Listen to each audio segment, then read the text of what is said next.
So hello नमस्कार everyone, मैं आपकी होस्ट आलिया एक बार फिर से आप सबका स्वागत करती हूँ हमारे आपके official YouTube channel Yamuna expressway गुरुदेव रियल एस्टेट में। हाजिर है एक नई वीडियो के साथ आपके सामने। आज की जो वीडियो हमारी होने वाली है ये एक पॉडकास्ट वीडियो है। जैसा कि आपने हमारे चैनल पे और भी कई पॉडकास्ट वीडियो देखी है, हम डिफरेंट सेगमेंट पे डिफरेंट लोकेशन पे आपके लिए वीडियोस लेकर आते हैं। आज की वीडियो हमारी काफ़ी ज़्यादा खास होने वाली है क्योंकि आज की इस पॉडकास्ट वीडियो में जो हमें ज्वाइन कर रहे हैं वो ग्रेटर नोएडा के, एक तरह से कह सकते हैं वो दोनों ही लोग ग्रेटर नोएडा के महारथी हैं। एक वो है जो ग्रेटर नोएडा में प्रॉपर रेजिडेंशियल सेक्टर्स को देखते हैं, उस पर डीप एनालिसिस कर रखी है, और एक जो दूसरे पर्सन है जो हमारे गेस्ट हैं उन्होंने 6% किसान कोटा आबादी प्लॉट में भी काफ़ी डीप एनालिसिस कर रखी है। और इन दोनों ही गेस्ट ने इसको काफ़ी सालों से देखा है, ग्रेटर नोएडा को बनते हुए, डेवलप होते हुए, और आज के टाइम पे यहाँ पे एंड यूज़र आ गया है। इस चीज़ को भी इन्होंने बखूबी देखा है और इतने सालों का एक्सपीरियंस आज वो हमारे साथ साझा करेंगे। तो सबसे पहले स्वागत करते हैं अपने गेस्ट का। तो मिस्टर नरेंद्र यादव सर, आपका बहुत बहुत स्वागत है हमारे इस पॉडकास्ट में।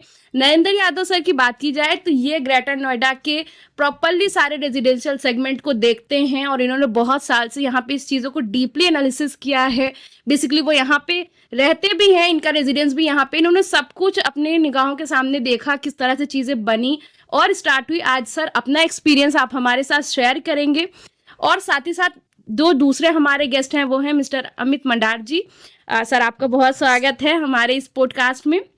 अमित मंडार सर 6% के सेगमेंट पे बेसिकली बहुत डीप में एनालिसिस किए हुए हैं, बहुत सारा वर्क इन्होंने यहाँ पे किया है। बहुत स्टार्टिंग से, ये जब ये 6% की शुरुआत हुई थी, इन्होंने उस चीज़ को ऑब्जर्व किया और आज जो चीज़ें हैं बहुत डेवलप भी हो चुकी हैं।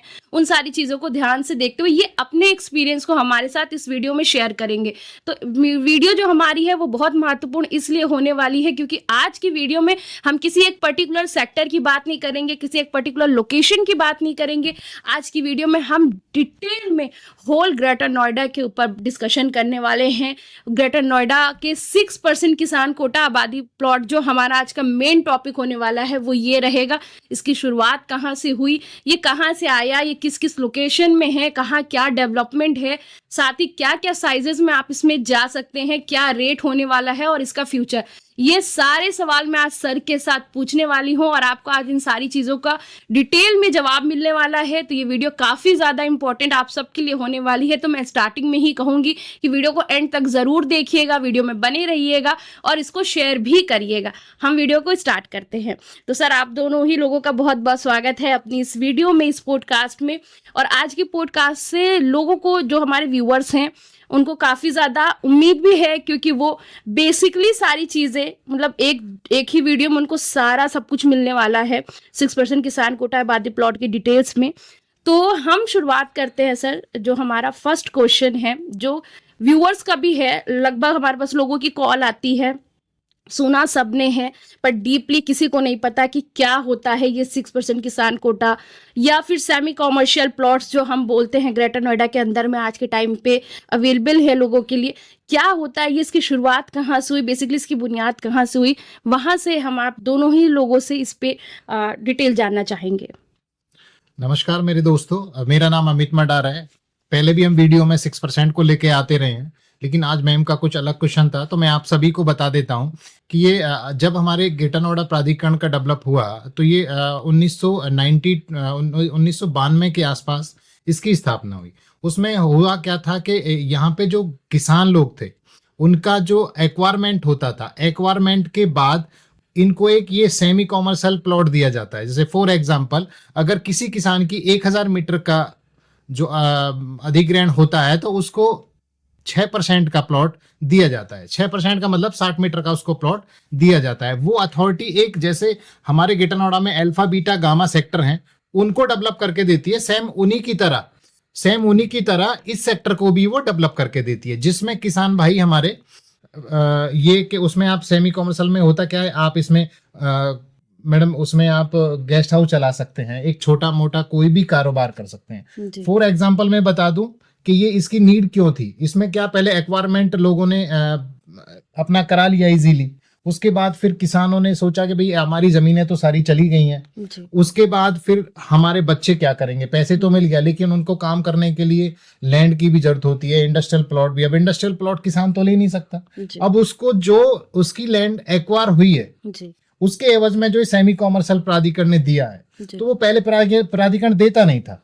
फिर ये इन लोगों ने फिर अपनी अपील डाली प्राधिकरण से, फिर शासन से, कि भाई हमारे बच्चे को अब हमारा जो कृषि जो महत्वपूर्ण काम था वो तो अब खत्म हो जाएगा धीरे धीरे, आप यहाँ एक्वायरमेंट करके सिटी बसा रहे हैं, सबको अच्छा बेनिफिट है इसमें, लेकिन हमारे बच्चे क्या करेंगे, हम क्या करेंगे। तो फिर उन्होंने एक शासन से आदेश पास कराया कि भाई हमको एक इसके एवज में हमें प्लॉट दिया जाए, तब ये 6% के सेमी कॉमर्शियल करके इनको प्लॉट दिया गया था। इसमें प्रावधान ये था कि इसमें कोई भी, चाहे मैं किसान हूं तो मैं भी कोई भी सेमी कॉमर्शियल काम कर सकता हूं, मैं किसी को फर्दर बेच देता हूं, मैं भाई बेच के मैं कुछ और बड़ा काम करना चाहता हूं, तो देन आप भी इसमें कोई भी सेमी कॉमर्शियल आप कर सकते हो। इसे परचेज करने के लिए कोई स्पेशली कोई क्राइटेरिया या कोई ऐसी चीजें नहीं, नॉर्मल कोई भी पर्सन परचेज कर सकता है? कोई भी इसमें कोई कोई कंडीशन नहीं, कोई कंडीशन कोई कंडीशन नहीं है। बशर्ते वो परचेज तब कर पाएगा सेकंड पार्टी जब किसान पहली अपनी रजिस्ट्री और लीज करा लेगा, कंप्लीट अपनी लीज करा लेगा, मौके पे प्लॉट लग जाएगा, देन मैं उसको फिर किसी को ट्रांसफर कर सकता हूँ। तो सर जैसे कुछ चीजें ऐसी भी निकल कर आती है, बहुत सारे क्लाइंट्स की कॉल आती है, वो बताते हैं कि लोग उनको ये भी पिच करते हैं कि आप अनरजिस्टर्ड ले लो, इसकी रजिस्ट्रियां हो जाएंगी, या फिर आप परचेजिंग कर लो, हम बाद में आपकी रजिस्ट्री साथ ही साथ करा देंगे। बहुत सारा की सवाल लोगों के पास आते हैं, तो हम पे कॉल आती है, वो हमसे पूछते हैं क्या ये सही है या नहीं है, इस पे भी जरूर मैं बताना आपको है। बता देता हूँ। जी। उसमें 2 क्वेश्चन है, आपके एक ही क्वेश्चन में 2 क्वेश्चन हो गए कि आप ले लो जी, हम फ्यूचर हाँ। में करा देंगे। हाँ जी वो तो लोग नॉर्मली, यहाँ लोगों ने माल वो भी बहुत बेचे थे कि भाई नक्शा 11 है जी सर, जी आप ले लो, नक्शे 11 के बाद ये लोकेशन में लग जाएगा, फिर लीज प्लान बनेगा, फिर हम पहली लीज कराएंगे, फिर आपके नाम पे ट्रांसफर। तो मेरा मानना है कि उसमें तो शायद हम लोगों को नहीं जाना चाहिए, बाकी जी। अपनी सबकी अपनी अपनी सोच है। सेकेंड क्वेश्चन, रिस्क क्या हो सकता है सर इसमें? सर रिक्स ही है इसमें बेसिकली, अभी नक्शा 11 भी तब वैलिड होता है, कुछ लोग ये कहते हैं कि सर नक्शा 11 आप रजिस्टर्ड एग्रीमेंट करा लो, बट मैं आपको बता दूं कि एग्रीमेंट भी तब वैलिड होता है जब आपको प्लॉट संख्या अलॉट हो जाती है। जी पहले आपका नक्शा 11 मिलता है, उसके बाद आरक्षण पत्र मिलता है, आरक्षण पत्र के बाद सेम लगभग उसी के आसपास आपको प्लॉट संख्या भी मिल जाता है, आपको एक ये भी पता लग जाता है कि ये मेरे प्लॉट का क्षेत्रफल है, जी ये प्लॉट संख्या है। वो लगता लोकेशन पर लेट है, लेट जैसे ही लगता है उसके बाद फिर आपको एक लीज प्लान बनता है जिसमें डायमेंशन खुल जाती है कि फ्रंट ये और गहराई ये। उसके बाद वो एक लीज लेटर आपको इशू करते हैं, वो किसान पहली लीज अपने नाम पे कराएगा, देन फिर वो आपको जी सोल्ड कर सकता है। जी तो इसमें रिस्क तो ये हो जाता है कि जब आप लोग नक्शा 11 पे मैंने काफी ऐसे केसेस सामने आए हैं, तो उसमें ये हुआ है कि नक्शा 11 पे लोगों ने बेच दिया, और ऐसा भी नहीं है कि सब लोग गलत भी होते हैं, हाँ जी ऐसा भी नहीं है। नक्शा 11 पे लोगों ने माल खरीदा भी है और वो सक्सेस कंप्लीट की तरफ होके और फिर वो सेकंड ट्रांसफर भी हुआ है, तो ऐसा नहीं है। लेकिन ये कि थोड़ा बहुत तो कहीं ना कहीं मिस्टेक हो जाती है, बट उसमें रिस्क होता है 100%। बात निकल के आई नक्शा 11 की, तो हाँ। जानना चाहेंगे ये नक्शा 11 होता क्या है, कब मिलता है हाँ, ये, नक्शा और इसके 11 बिहाफ पे कैसे जी, सेल जी, परचेज मैं होती आपको है सर? बता देता हूँ। नक्शा 11 वो होता है फॉर प्राधिकरण और किसान, जी इन दोनों के बीच में जो डील होती है जी। एज ए मुआवजे को लेकर, जी तो उसमें ना आपका सारा लेखा होता है कि इतने भूमि आपकी इतने मीटर है, जी इतना इनके नाम पे इतनी जमीन थी, इतना इनको मुआवजा प्राधिकरण ने दे दिया, उसमें सारा ब्यौरा होता है। जी उसी में फिर परसेंटेज निकल के आ जाती है कि इतने इनके 2000 मीटर की जमीन गई, इतना इनको मुआवजा मिला, तो 2000 मीटर का इनको 6 दूनी 12, इनको 120 मीटर का प्लॉट बनेगा। उसमें 100% मिलता है, लेकिन हम जो माल बेचते हैं संभावना करके बेचते हैं कि जी इसमें 2000 मीटर इनकी जमीन एक्वायर हुई है और इनको लगभग 120 मीटर का जी प्लॉट मिलेगा। और जब एग्रीमेंट होता है तो उसमें भी एक लगभग का एक उसमें क्वेश्चन डाल दिया जाता है, एज ए एडवोकेट भी डालते हैं कि इनकी इतनी भूमि गई और ये इतना XYZ नरेंद्र जी को इतने का प्लॉट इतने साइज को लगभग ये दिख रहे हैं, जो प्राधिकरण ने फ्यूचर में देने के लिए इन्होंने प्रस्ताव दे रखा, जी ओके कर दिया है प्रस्ताव में। तो इसमें ये नक्शा 11 में तो ये सारी चीजें क्लियर होती हैं। जी जैसे जी। सर बात कर रहे हैं 6% की प्लॉट की हम लोकेशन की, जी तो 6% को दो अलग अलग चीजों से जाना जाता है। एक तो लोग किसान कोटा प्लॉट भी बोलते हैं, उसके जी। साथ ही साथ दूसरा जो बोलते हैं वो सेमी कॉमर्शियल प्लॉट बोलते हैं। जी। पर इस पे एक क्वेश्चन बड़ा निकल कर आता है, क्या ये वाकई सेमी कॉमर्शियल है? कुछ लोग कहते हैं ना कि बताने के लिए, आप सेल करने के लिए आप लोग मतलब बता देते हो, जी, जी। और ऐसे तो नहीं होता है। अथॉरिटी इस तरह की चीजें नहीं देती है, रेजिडेंशियल में रेजिडेंशियल ही करने को देती है, कमर्शियल नहीं देती है। तो मतलब इस तरह से बहुत सारे क्वेश्चंस देखिए, आते हैं। मैं आलिया जी हाँ अपने जी। दोस्तों को बता देना चाहता हूँ, इस ग्रेटर नोएडा का अगर किसान जो सेमी कॉमर्शियल प्लॉट है उनके अगर एंगल से देखा जाए तो बहुत ही अच्छी बात है। जी। और अगर सबको इक्वल देखा जाए तो प्राधिकरण से कहीं ना कहीं चूक हुई है। जी। कारण ग्रेटर नोएडा में अगर हम देखें तो यहाँ पे कोई भी छोटे प्लॉट अलॉट नहीं करे हैं एज ए कॉमर्शियल। जी। हम नोएडा की बात कर लेते हैं तो वहाँ छोटे प्लॉट भी उन्होंने दिए हैं। जी। आप सेक्टर 16 देख लीजिए, वहाँ कार मार्केट है, वहाँ मेरे हिसाब से 60 मीटर के उन्होंने प्लॉट दिए हैं। सेक्टर 100 में है, वहां भी उन्होंने 40 या 50 मीटर के कॉमर्शियल प्लॉट दिए हैं। बट ये ग्रेटर नोएडा प्राधिकरण अब पता नहीं किस कारण वो नहीं दे पाई है, लेकिन वो हमारे किसान भाइयों को या हम जैसे सेमी कॉमर्शियल प्लॉट खरीदते हैं उन लोगों को बड़ा बेनिफिट मिल गया उस चीज का। अब है क्या कि जैसे हमको सेमी कॉमर्शियल यहाँ मिलता है तो हम उसमें कोई भी, अब आप यहाँ देखेंगे, मैं नॉलेज पार्क की बात करता हूँ, ग्रेटर नोएडा नियर परी चौक, यहाँ पे एक्सपो मार्ट के बैक में एक छोटा सा सेक्टर लगा है 6% का, वो फेज 2 नॉलेज पार्क बोला जाता है। उसमें मिनिमम लोगों ने गेस्ट हाउस यूज कर रखे हैं। जी। जबकि यहाँ अगर हम होटल इंडस्ट्री की बात करें तो बड़े होटल सिर्फ यहाँ रेडिशन और क्राउन है। जी। और जबकि एक्सपो का अगर हम बात करें तो साल में कम से कम यहाँ 200 इवेंट होते हैं, तो 2 होटल कहाँ कवर कर लेंगे। तो लोगों ने उस सेमी कॉमर्शियल को यहाँ उसमें यूज कर लिया, उसमें किसी को ऑब्जेक्शन नहीं है और हमें एक काम मिल गया। यहाँ मेरे बहुत ऐसे किसान दोस्त हैं जिन्होंने अपना सारा काम छोड़ के अपने जो उनको सेमी कॉमर्शियल प्लॉट दिए थे उसमें गेस्ट हाउस पीजी चला रहे हैं। ये इंस्टीट्यूट हब है यहाँ पे ग्रेटर नोएडा में, तो शिक्षा का हब है ही ये कॉमर्शियल प्लॉट, ये कॉमर्शियल ही है। और इसका अगर कोई किसी मेरे दोस्त को इसमें कोई एक्सक्यूज है तो कुछ पेपर मेरे पास रखे हो, मैं पर्सनली, आप मुझे नंबर पे कॉल कर सकते हैं, मैं आपको दे भी सकता हूँ। इसमें कोई फन बट नहीं है। और ये कोई आलिया जी मैं आपको बता दूं, ये कोई कच्ची कॉलोनी नहीं है कि मैं जो कह रहा हूँ वो सत्य है। यहाँ जो है वो बाया अथॉरिटी है। बाया अथॉरिटी जी। तो सर काफी अच्छा चीजें आपने बताई मुझे। तो सर जैसे मैं आपसे ये जानना चाहूंगी कि डिटेल्स के साथ साथ अब हम ये जानना चाहेंगे लोकेशन जो है, इसमें कौन कौन से सेक्टर्स कहाँ पे और क्या डेवलपमेंट है, ये सारी चीजें भी आप बताएं। देखिए मैं आपको बता दूं आलिया जी, जब प्राधिकरण ने प्लॉट किसानों को देने स्टार्ट किए थे जी, तो मैं तो किसानों को ये कहूंगा कि हमारे किसान भाई जागरूक नहीं थे तब जी। तो जैसा प्राधिकरण ने डिलीवर दिया सेक्टर वो ऐसा ही एक्सेप्ट कर लिया जी। उसमें क्या था मैं तो कम ही बताऊंगा, क्योंकि वहां पे अब हम यहाँ पे 2 बॉडी खड़ी है सेक्टरों की जी। अगर जो हम बात करें तो 2017 के बाद पहले 16-17 के जो पहले अलॉटमेंट दी थी किसानों को वो 7.5 मीटर रोड पे दी थी। अगर हम एवरेज देखें तो उसमें 1 या 2 रोड बड़ी कनेक्टिविटी देके फिर 7.5 मीटर रोड पे प्लॉट देती है। उसके बाद फिर किसानों ने देखा कि भाई ये हमारे साथ गलत हो रहा है, या भाई एक रेजिडेंस सेक्टर को आप 12 मीटर मिनिमम दे रहे हो तो ये भी तो रेजिडेंस सर हमारे लिए आप घर और काम के दोनों को मिक्स करके ही तो हमें सेमी कॉमर्शियल आबादी दे रहे हो ये लोग, तो हमको क्यों 7.5 पे दिया जा रहा है। और 7.5 में भी इंटरलॉकिंग थी।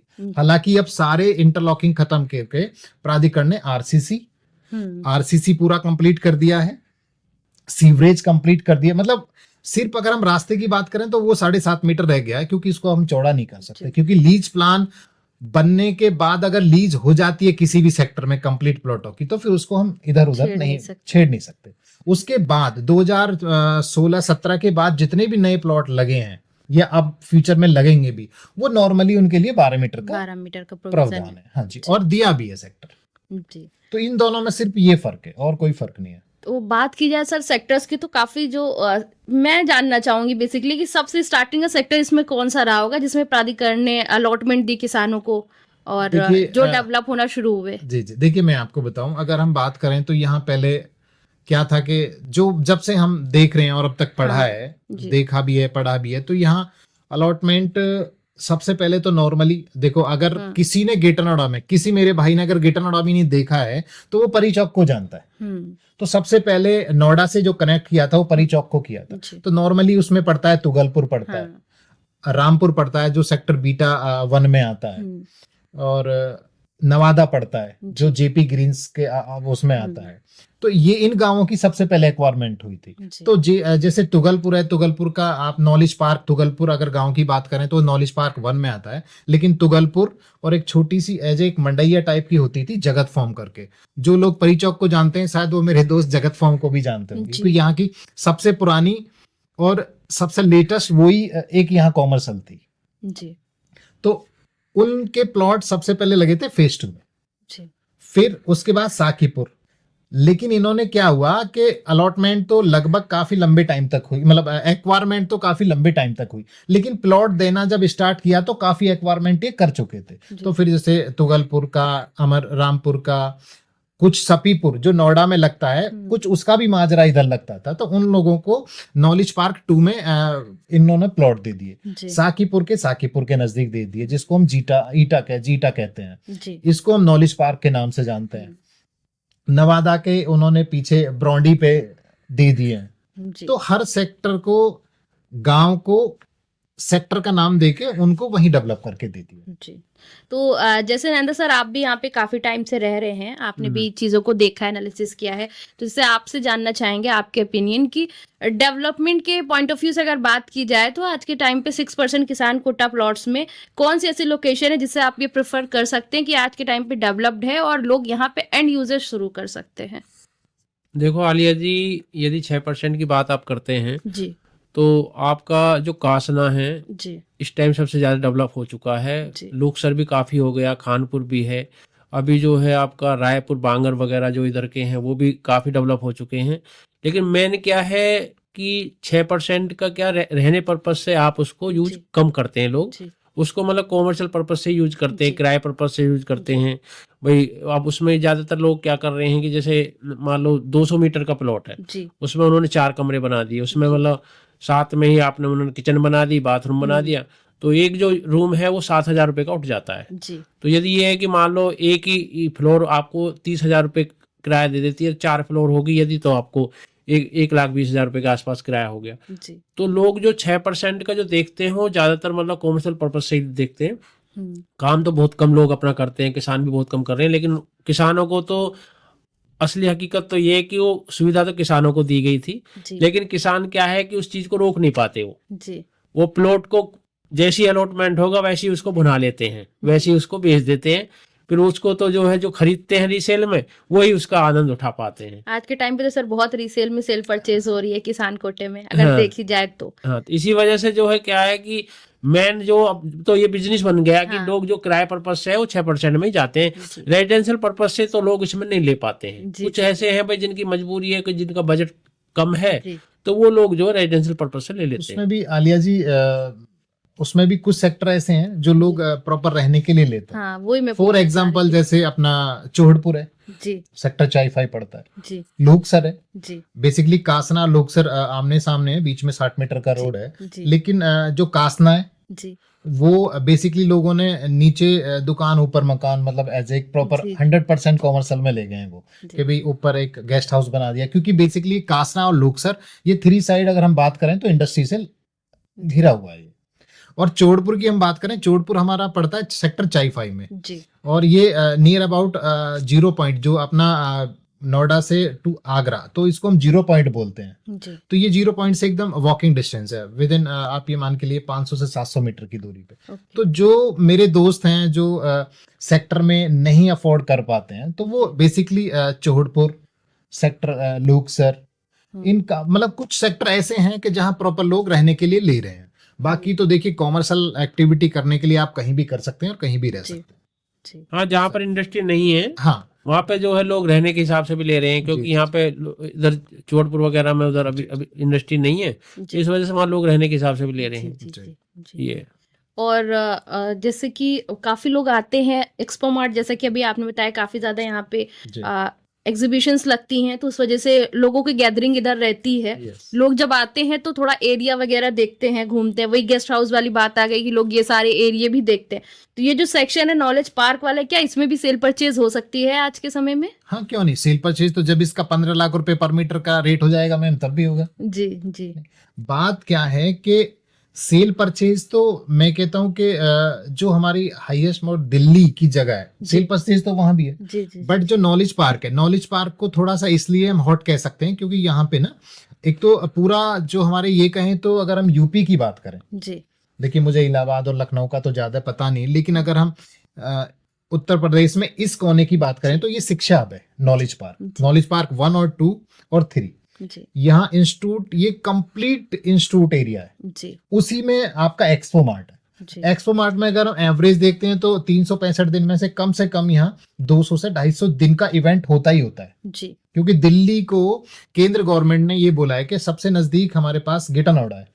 इस एक्सपो को यहाँ लेके तो उसका भी अब कई बार से देख रहे हैं कि ऑटो भी, ऑटोमोबाइल्स भी सारा यहीं लगता है। तो दिल्ली देख को सकते हैं। जितना फ्री कराया जा सकता है वो फ्री कर रहे हैं। अभी जैसे रेलवे पे मैं थोड़ा सा आउटर लेके जा रहा हूँ, रेलवे को भी यूपी में ही लेके आ रहे हैं। दिल्ली को लगभग मालगाड़ियों से तो फ्री कर देंगे, जो बौड़ाकी जंक्शन, मेरे दोस्तों ने काफी नाम भी सुना होगा, जी जी जी जी जहाँ पे 6% के प्लॉट वहां भी है। मैं आपको विस्तार में फिर दूसरी वीडियो में लेके आऊंगा वहां पे। जी तो नॉलेज पार्क इसलिए थोड़ा सा हॉट होता है। और फिर क्या है कि पुरानी अलॉटमेंट है तो होता क्या है कि सब लोग पुरानी चीज को थोड़ा सा जान जाते हैं, एक मूवमेंट में आ जाती है। फिर नए सेक्टर खुलते हैं, कुछ हम बताते हैं, कुछ और लोगों से पता चलता है, तो नई चीजें धीरे धीरे मूवमेंट में आती हैं। ये पुरानी चीजें थी, लोग आए, हम भी अगर कोई आता था तो हम भी नॉलेज पार्क दिखाते थे, साकीपुर दिखाते थे, क्योंकि पुरानी अलॉटमेंट थी।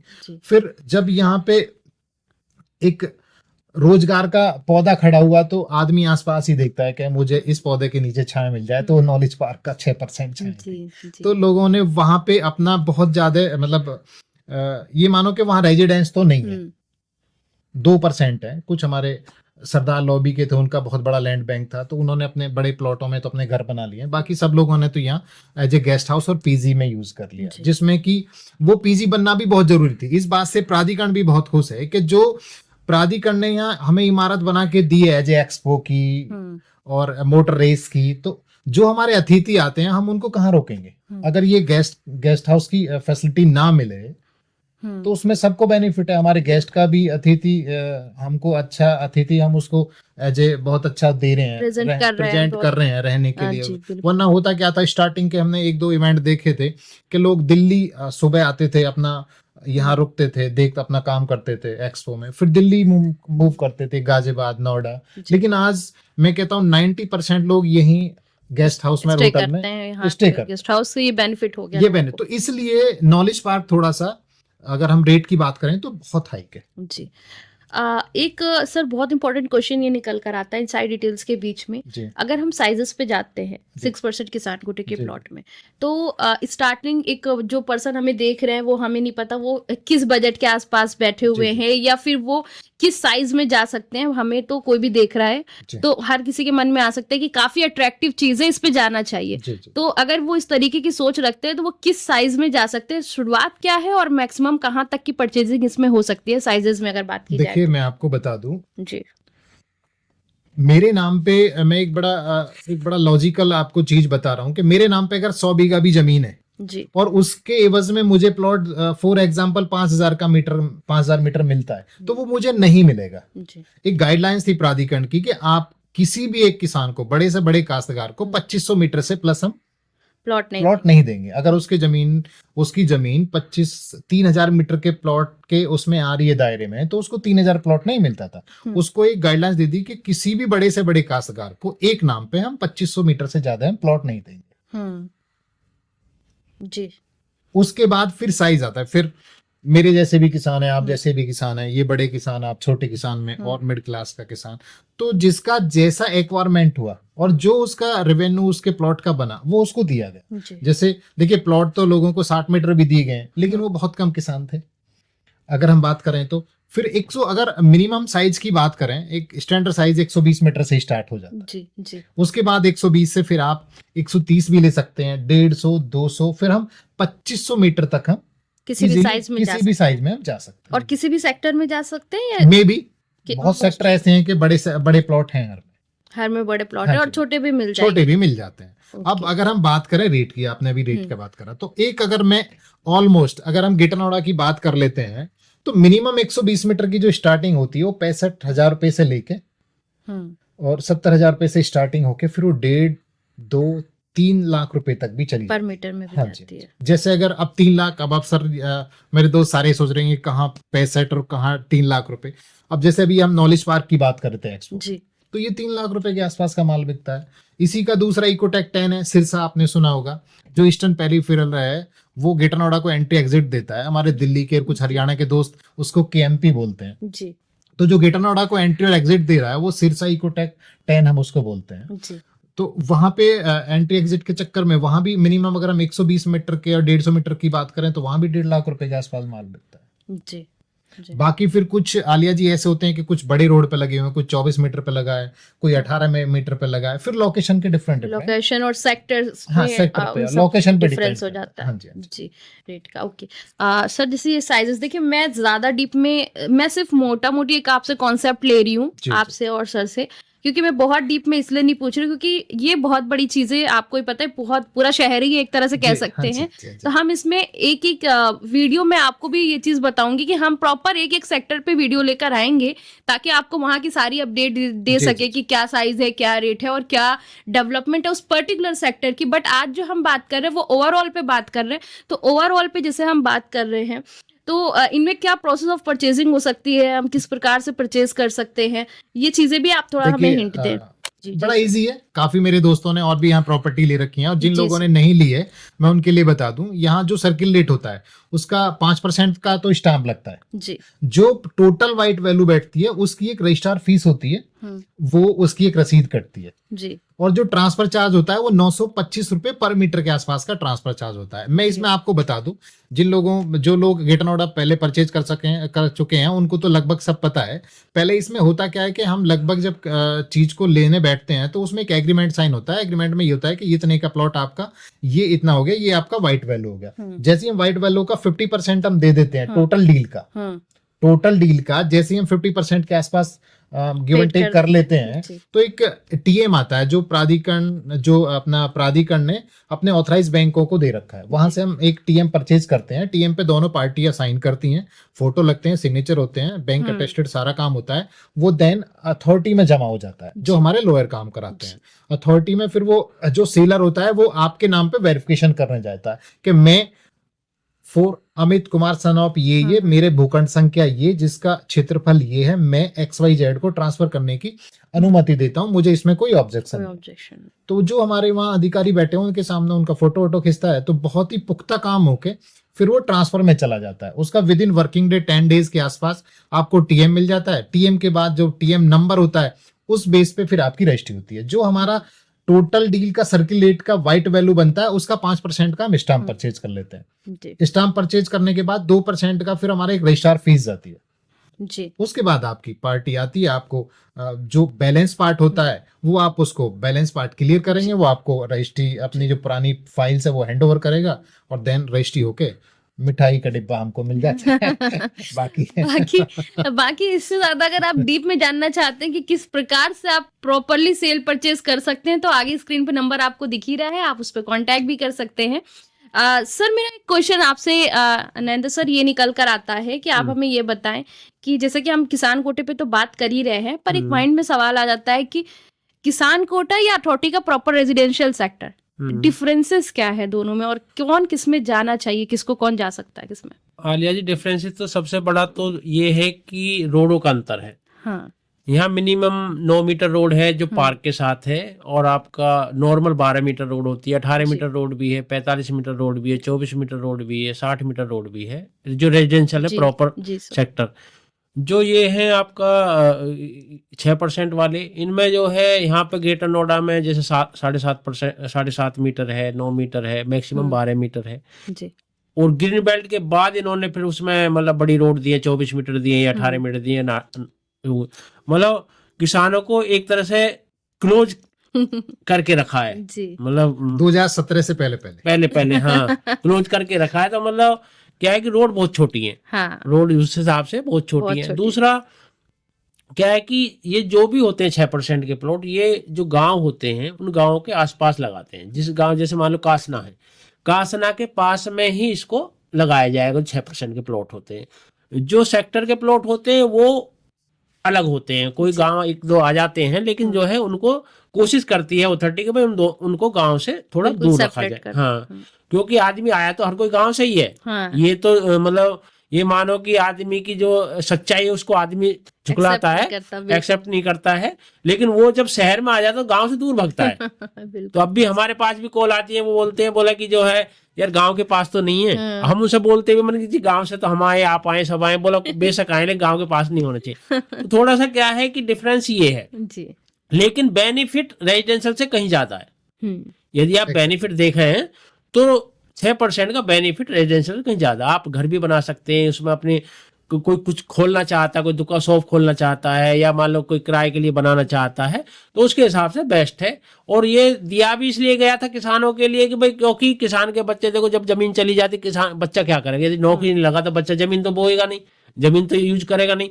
तो वो क्या करता भाई, उसके बदले में वो किराए पे उसको बना के दे दे, या कोई दुकान खोल ले, या कुछ भी काम कर सकता है। इस वजह से अथॉरिटी ने उनको दिया था। तो मेन जो डिफरेंस है वो ये मान के चलें कि एक रेट का भी बहुत डिफरेंस है। जी। रेट मतलब डबल है। जी। यदि आप जो है 6% के प्लॉट का देखेंगे, उसका जितना रेट है उससे डबल रेट रेजिडेंशियल का है। रेजिडेंशियल में। तो लोगों का जिनका बजट कम है वो भी उसमें आ जाते हैं। लेकिन जाते आदमी ये कि भाई रहने वाला जो आदमी है वो जैसे मान लो 6% में 120 लेगा, तो वो वहां पे 60 मीटर ले लेगा, लेकिन रहने पर्पज से ही लेगा। लेकिन दो चार साइड यहाँ भी ऐसी हैं जो आपस में मतलब आदमी रहने Proper लायक घर है, बना के हाँ, रह और लोग सकते रह हैं, भी क्योंकि वहां पे इंडस्ट्री वगैरह नहीं है। जहाँ इंडस्ट्री है वहां पे सब रेंट पर्पज से ही काम करते हैं। कॉमर्शियल एक्टिविटी ज्यादा हो जाती है। हाँ, कॉमर्शियल एक्टिविटी ज्यादा हो जाती है। तो डिफरेंस मेन ज्यादा डिफरेंस नहीं है। देखो डेवलपमेंट के आधार पर तो अथॉरिटी उसको भी बराबरी डेवलप करती है भाई, रोड भी वहां बनाती है, सीवर भी डालती है, पानी के वो भी लगाती है, रोड भी बनाती है, बिजली का भी करती है, सारा कुछ ऐसे ही आपका रेजिडेंशियल करती है। लेकिन ज्यादा डिफरेंस नहीं है। लेकिन वैसे थोड़ा सा रोड का वगैरह का इन्होंने डिफरेंस दिखाया है अथॉरिटी ने कि भाई ये जी। जो है क्या नाम है, यहाँ रोड छोटी कर दी है, वहाँ रोड बड़ी लेकिन कर दी अब ऐसा मतलब चेंज हो गया है काफी। हाँ, अब चाहे पहले से चेंज हो गया। 17 से पहले की बात कर रहे हैं आप। जब आप इतनी बात कर रहे हैं अपने रेजिडेंस की, तो 2016-17 के बाद तो नॉर्मली हम 12 मीटर पे आई। हाँ, 12 मीटर पर आ गए। लेकिन नोएडा में इन्होंने काफी बड़ी बड़ी रोक हाँ, दी है। बेसिकली ग्रेटर नोएडा प्राधिकरण की मैं आलिया जी बात करूं, बस थोड़ा सा यहाँ इन्होंने चूक कर दी कि इन्होंने 7.5 मीटर रोड दे दिया, वरना नोएडा ने दिया था अपना वहां पे 4। नोएडा में तो मतलब 6% प्लॉट रेजिडेंशियल से बहुत अच्छे 9 हैं। मीटर 12 मीटर इजीली उनको दिया।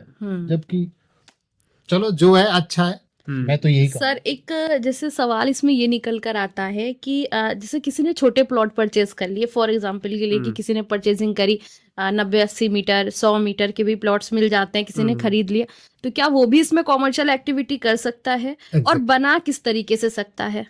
मैं आपको बनाने बता की देता हूँ। कंडीशन क्या बेसिकली है क्या इसमें, जैसे दिल्ली में गेम्स आए थे, तो वहां पे ना कुछ एक्टिविटी चेंज कर दी थी वहां के डीडीए प्राधिकरण ने कि जो 24 मीटर रोड पे है वो कॉमर्शियल एक्टिविटी कर सकता है, या 45 मीटर। लेकिन यहाँ ऐसा कुछ नहीं है। यहाँ सबको एक सेमी उसमें रखा गया है कि जिसका 60 मीटर है वो भी किसान, बेसिकली वो अलॉट भी किसान को ही हुआ ना। हाँ, जी जी। जो 2500 मीटर का प्लॉट है वो भी एक किसान है, जो 60 मीटर वाला है, 100 मीटर 120 वाला है, वो भी प्रॉपर किसान को अलर्ट हुआ। तो यहाँ कोई ऐसा नहीं है कि आप इस रोड पे जा सकते हो, उस रोड पे क्या कर सकते हो, नहीं ऐसा कुछ। इसका मतलब 2015-16 या उससे पहले जो 7.5 मीटर पे, तो वो तो कुछ भी कर ही नहीं सकता।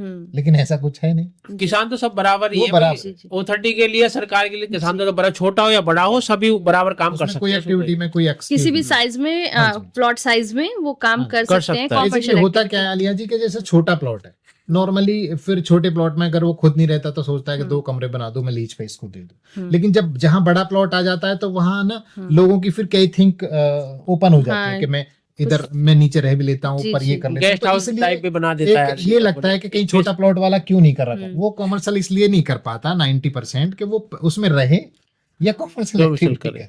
तो सर जैसे बनाने की प्रोविजन की मैंने बात करी, कंस्ट्रक्शन की अगर हम यहाँ पे थोड़ी सी बात कर लेते हैं कि अगर कोई कंप्लीट बनाना चाहता है, किस तरह से छोटे प्लॉट में अगर कोई कंस्ट्रक्शन करना चाहे तो कितना मैक्सिमम बना सकता है, और बड़े प्लॉट में क्या बना? देखिए वही कंस्ट्रक्शन का तो सेम है जो नरेंद्र जी वाले सेक्टर में, वही हमारे सेक्टर सेम ही है, मतलब बराबर ही है। बाय लॉ सेम है। बाय लॉ सेम है। हाँ जी, अगर रेजिडेंस की बात स्टिल करें पार्किंग 2.5 फ्लोर बना सकते हैं, वो साइज पे डिपेंड करता यही मैं पूछना है। चाह वो रही बेसिकली स्टिल्ड पार्किंग हम 112 मीटर से ये हम क्वेश्चन बहुत आता है इसलिए मैंने पूछा। मतलब मिनिमम 120 मीटर होना चाहिए। हाँ जी, हाँ जी। हाँ। लगभग। और जो 120 मीटर से छोटे वाले वो कितना फिर बना सकते हैं कंस्ट्रक्शन? वो 2.5 फ्लोर। 2.5 फ्लोर, हाँ जी, हाँ जी। 2.5 फ्लोर बना हाँ जी। सकते हैं। जो बड़े प्लॉट में स्टील पार्किंग जो दी गई है वो इसलिए दी गई है, फ्लोर एक मतलब स्टील पार्किंग एक्स्ट्रा दे दी गई है। जी, बाकी छोटे में आप 2.5 फ्लोर बना सकते हैं। 2.5 ऐसा नहीं है कि भाई आप वहाँ 3.5 फ्लोर बना लेंगे, हाँ जी, हाँ हाँ, जी। ऐसा नहीं है। ऐसा नहीं कर हाँ, सकते। क्योंकि फ्लोर काउंट जो होगी जी, वो फ्लोर में, क्योंकि उन्होंने क्या देखा है कि भाई जिसका बड़ा प्लॉट है गाड़ी उसी के पास रहती है जी, ज्यादातर। जी, जी। छोटे भाई स्कूटी या वो होते तो कम होती कम भी है, एरिया सबके वाले रहता कम है। होती है, लेकिन बड़े के पास तो ज्यादातर होते हैं, तो उन्होंने उसी हिसाब से स्टील पार्किंग की एक दी है वो। आप दोनों ही सर से मैं ये पूछना चाहूंगी, बहुत इंपॉर्टेंट क्वेश्चन है और मेरे अकॉर्डिंग मैं लास्ट सवाल पूछ रही हूँ, मगर आपने इसको डिटेल में बताना है कि जो भी पर्सन परचेजिंग करता है आज के समय में, चाहे सर आप बता दें ग्रेटर नोएडा के रेजिडेंशियल सेक्टर के लिए, चाहे आप 6% के लिए बताएं, बट आप बताएं कि उसको फ्यूचर में क्या प्लानिंग, वो सोच के चले कि आज मैं यहाँ ये चीज ले रहा हूँ तो मुझे फ्यूचर में ये चीज देखने को मिल सकती है। देखो आलिया जी, पहले तो मैं रेजिडेंशियल के बारे में बता दूं। जी, देखो ग्रेटर नोएडा में कोई भी आदमी आता जी, है, मान लो मैं कह रहा हूँ किसी भी मतलब कस्बे से कहीं से भी आता आदमी यही देखता है कि भाई मैं जा रहा हूँ, मेरे बच्चों को भविष्य क्या होगा, जी, मेरे बच्चों को क्या क्या जरूरतें पड़ेंगी। जी, तो मेरे हिसाब से तो अब बच्चों को देखो, सबसे पहली बात तो जो है घर में रहने के लिए बिजली की, पानी की, शुद्ध पानी मिले, बिजली मिले, और जो है क्या नाम है आपका रोड मिले, ग्रीनरी मिले बच्चों की जो है सेफ्टी के लिए, भाई पोल्यूशन कम हो। और आपका उसके बाद बच्चा स्कूल में जाता है, स्कूल चाहिए बच्चों को। उसके बाद फिर जो बच्चा पढ़ के इंटर करके कॉलेज में जाता है, यूनिवर्सिटी में पढ़ता है, उसके बाद फिर फिर बच्चा जाता है क्या नाम है आपका सर्विस के लिए। जी, तो सर्विस भी, बिजनेस भी, मतलब ग्रेटर नोएडा तो ऐसी एक धुरी है जी, बच्चे के डेवलपमेंट की। जी, ये मैं एक शब्द यूज कर रहा हूं कि एक धुरी है बच्चे के डेवलपमेंट की, कि जो बच्चा यहाँ पे आ गया, जो माँ बाप बच्चे को ग्रेटर नोएडा में ले आए, वो बच्चा अपने आप में ही जो है आगे बहुत बड़ा बच्चा मतलब बड़ा कारोबारी या बिजनेसमैन या सर्विस वाला निकलेगा, क्योंकि उसको हर सुविधा उसको घर पे मिल रही है। डोर टू डोर सुविधा 1 किलोमीटर के दायरे में उसको सारी सुविधा मिल रही है आपको, उसको स्कूल की भी, बिजली की, पानी की, ग्रीनरी की, आपकी नौकरी की, इतना बड़ा बिजनेस कर सकता किसी भी सेगमेंट में। हाँ, ये नहीं है कि कोई गिनी चुनी। तो ग्रेटर नोएडा तो अपने आप में मतलब आने वाले टाइम में, आज आपको बता दूं मैं कि 10 साल में ग्रेटर नोएडा इंडिया का नंबर 1 शहर होगा। जी, आप मुंबई को लोग मानते हैं अर्थव्यवस्था के अनुसार या कैसे मान लो, लेकिन ग्रेटर नोएडा और यमुना आने वाले टाइम के 10 साल बाद नंबर 1 पे होंगे इंडिया के। जी, जितना यहाँ पे बिजनेस आ रहा है, जितनी बड़ी बड़ी कंपनी आ रही है, बड़ी बड़ी प्लानिंग है, तो जो आज यहाँ पर इन्वेस्ट कर देगा वो जीवन भर मतलब उसके बच्चे भी याद करेंगे, वो खुद तो याद करेगा ही। जी, लोगों के, आलिया जी, पिछले 5 साल में जिन लोगों ने यहाँ पे इन्वेस्ट कर दिया ना, उनकी पुश्तें सुधर गई, पुश्तें। जी, जो देसी भाषा में पुश्तें बोल देते ना, पीढ़ी दर पीढ़ी, हाँ, हाँ, पीढ़ी दर पीढ़ी सुधर गई है उनकी, जिन्होंने लोगों ने 5 साल में यहाँ पे इन्वेस्ट किया है। जी, तो ये तो लोग जिन्होंने इन्वेस्ट कर दिया वो कभी नहीं भूल सकते। तो आप उससे फ्री माइंड रहें बिल्कुल कि जो है डेवलपमेंट बहुत अधिक होगा, उम्मीद से ज्यादा लोगों को इसका इंक्रीज मिलेगा। मतलब मेरा बड़ा शॉर्ट में कि उनको निराशा नहीं मिले हाँ, किसी भी सूरत में, किसी भी एंगल से, चाहे वो बच्चे की पढ़ाई को लेके, बच्चे को पढ़ाई के बाद बिजनेस को लेके, मतलब XYZ। और यहाँ का एटमॉस्फेयर बहुत, मैं कह रहा हूँ कि आपका यहाँ 30% लोग ऐसे हैं आलिया जी जो दिल्ली अपना काम करते हैं लेकिन रहना ग्रेटर नोएडा में चाहते हैं। आप इससे आप अंदाजा लगा सकते हैं। जी, तो ये मतलब जो भी प्रॉपरली किसी भी वे में कोई जाके परचेजिंग करे, चाहे वो 6% में इन्वेस्टमेंट। पूछो सर से 6% क्या कहना चाहते हैं सर जो हमने बताएं बता आप। दिया। मैं सोच रही हूँ एक कोई ऐसा एपिसोड बनाऊं जिसमें मैं आपको और सर को सामने सामने बैठा दूं और आप जो है रेजिडेंशियल प्रॉपर सेक्टर, बेसिकली जो ग्राउंड रिपोर्ट होती है वो हम आज भी दे सकते हैं। जिस दिन आप हम दोनों को आमने सामने बैठा दोगे उस दिन भी देंगे। तो ये क्योंकि 2 अलग अलग मतलब सेगमेंट हो गए, ये हम लोग यहाँ फाइट नहीं कर रहे हैं, बेसिकली हम चीजों को हम उन नहीं, उन अगर लोगों ये को जोड़ना हमारी- चाहते हैं हाँ, जिन ये- लोगों को यहाँ की जी, जानकारी बिल्कुल, नहीं है बिल्कुल, बिल्कुल। और वो कुछ प्लान कर रहे हैं बिल्कुल, रियल एस्टेट बिल्कुल, में बिल्कुल, कुछ इन्वेस्टमेंट करने का। वो सर ऐसा भी होता है जब दो महारथी लोग एक जगह बैठ जाते हैं तो इस तरह से चीजें तो होती हैं, और ये एक हमारी सॉफ्ट कन्वर्सेशन है आप ही लोगों के लिए, ताकि आपको डिटेल में चीजें पता चले और बहुत अच्छे वे में हम आपको चीजें आप तक पहुंचा सके सारी चीजों को। तो सर कहने का मतलब ये है कि चाहे वो रहने के लिहाज से देखा जाए, चाहे वो इन्वेस्टमेंट के हिसाब से देखा जाए, ग्रेटर नोएडा किसी भी मामले में लोगों को हाँ, ऐसा निराश नहीं कर उम्मीद से सकता, ज्यादा है। उम्मीद से जी, ज्यादा यहाँ बहुत पे ज्यादा देखा- है उम्मीद से। जी। अमित सर, लास्टली मैं आपसे ये कहना चाहूंगी, जैसे लोकेशंस वगैरह भी आपने आलिया हमें जी, मैं एक बताई चीज है। और आपको जी रोक के सर। कहना चाहता हूँ बिल्कुल। कि उम्मीद से ज्यादा इतना हो जाता है आदमी की जो एक बार गेट नोएडा रह लिया हाँ वो फिर दूसरे शहर नहीं नहीं जाता। जी। ये एक गंदी आदत भी कह सकते हैं कि हाँ। भाई उसको डेवलपमेंट के लिए कहीं जाना पड़ता है, हाँ, अपने बच्चों के लिए, अपने लिए। तो लेकिन जो एक बार गेट नोएडा आ गया ना, वो गेट नोएडा को नहीं छोड़ता। जी। और ये हमारे पास एक एग्जाम्पल नहीं, हजारों एग्जाम्पल है, बच्चों के भी, मीडियम परिवार के भी, जो हाई लेवल के वो भी हैं, जो सर्विसमैन है, जो रिटायरमेंट है, हाँ वो सब ये बात बोलते हैं, बच्चे उनके बुलाते रहते हैं। हाँ ऐसे भी है जो हमारे यहाँ पे मतलब बुजुर्ग आदमी जो मतलब रिटायरमेंट यहाँ बेचारे जिन्होंने प्रॉपर्टी यहाँ ले लिया, यहीं रुके हुए हैं, अब उनके बच्चे उनको दूसरे शहरों में बुलाते हैं, लेकिन वो नहीं जाते, उनके घर में लड़ाई हो जाती है इसी वजह से कि वो कहते थे हम गेट नोएडा छोड़ के नहीं आएंगे, आप गेट नोएडा आ जाओ, हाँ। लेकिन हम गेट नोएडा छोड़ के नहीं जाएंगे।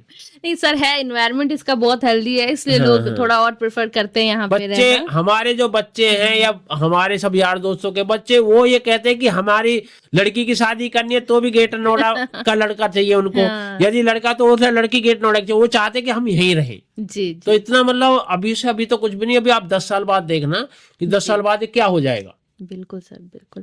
तो सर मैं ये कहना चाहूंगी अमित सर आपसे कि जैसा कि अभी आपने सेक्टर्स और लोकेशन के बारे में बताया है, तो एक बार ही, क्योंकि मैंने पीछे मास्टर प्लान लगा रखा है स्क्रीन पे, जी। तो आप इस मास्टर प्लान में भी थोड़ा लोकेशंस वगैरह को समझा दें, थोड़ा बता दें कहाँ पे क्या क्या सेक्टर्स यहाँ पे लगे हुए हैं, या क्या पे 6% की लोकेशन मैं आपको बता देता हूँ, जी। मैं अभी सारे अपने दोस्तों को बता देता हूँ। ये बेसिकली ग्रेटर नोएडा का मास्टर प्लान है, ये पूरा मास्टर प्लान है। इसमें आपको जो आज तक आपने सुना होगा, सिर्फ देखा भी नहीं होगा, सुना भी होगा, वो सारे इसमें सारे सेक्टर हैं। अगर हम बात करते हैं दिल्ली की तरफ से आने की, तो ये दिल्ली से आपका नोएडा से ग्रेटर नोएडा, ये आप परी चौक पे, यहाँ पे ये परी चौक आ गया, ये जेपी ग्रीन्स है, काफी बड़ी वो है यहाँ पे, ये जेपी ग्रीन्स आ गया। अब ये परिचौक कर ये परी चौक हो गया,